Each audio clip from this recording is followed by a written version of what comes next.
We started a project this year to deal with invasive plants, particularly ivy, in this park on McKay Creek. We've talked about invasive plants, we've educated about invasive plants, we've had information stops at the Coho Walk for quite a few years, and the problem doesn't change.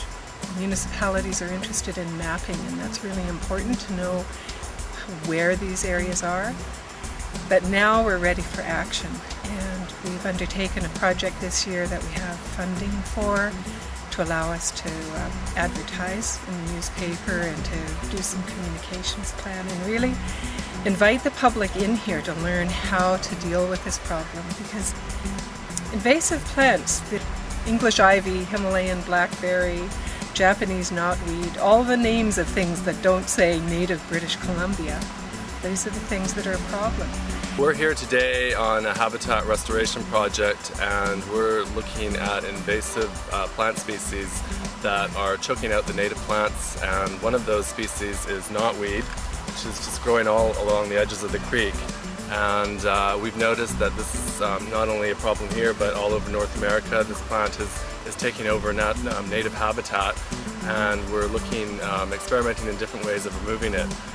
But the more we look at removing this plant, we realize that the roots structure is so deep, up to 10 feet, that it is going to be very difficult to remove, and it is seriously affecting the native species, just shading them out and basically not leaving any room for any other plants to grow.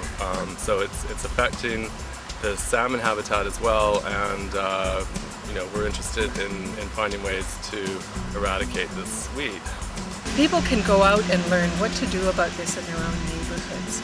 The plants end up in the parks and in the wild areas from a number of reasons, but mostly because human beings put them there. They either throw compost over the fence into a park and they think that composting is good, but they don't realize that the ivy and the lamium and all these other things are not dead yet. They're going to grow, and that's often how plants get into parkland.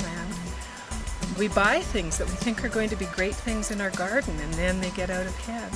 So it's an ongoing issue that is just going to get worse, and we find we've tried the education route and we'll continue to do that, but now it's time for action. So we've had a couple of work parties, and it's actually a lot of human power to deal with this very much. We spent about an hour and a half this morning, 4 or 5 of us, and we hauled out ivy from one place. And it isn't a very big place. When you look behind, you can see it's not that much that went. And when you look at the pile that was collected, it doesn't even look like that much. So it's very labor intensive. So this is an area that we've cleared of the knotweed, and you can see that there are still remnants of native plants that are established here, and now they'll have a chance to grow. Within this area, there were a number of different invasive plants. This is called policeman's helmet that has been pulled out, and there was a lot of ivy, and of course the knotweed was just covering everything. And if you look over to the other side of the creek, you can see an area where we've started to cut the knotweed down, but it has just literally covered the entire bank of the creek, which is also creating a very unstable bank area in the long run for the creek, and can create all sorts of erosion problems, and basically will just degrade the habitat more and more if it's left to grow. But it's fun. I had a good time. It was hot as Hades out here today, but I feel good. I'm going to go home and have a shower and rest up, and I feel like I've done something really worthwhile this morning. Talk is great, but action is even better. Hi, my name's David Croft. I'm from Sydney, Australia.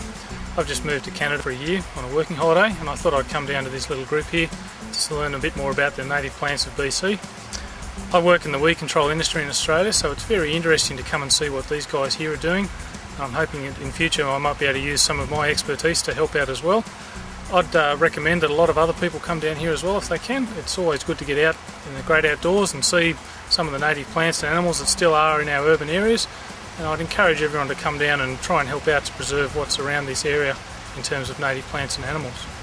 What a great morning. There's lots of times that I don't get a chance to go outside as much as I'd like to. I end up behind the desk or in different meeting rooms. But it was a real freeing experience this morning to come out and free the trees and take out some of the invasive species that are strangling our wild trees and just kind of make it a nicer place for those plants to have a space to breathe and to gather up some of the nutrients for themselves rather than these guys sucking the life out of our soils.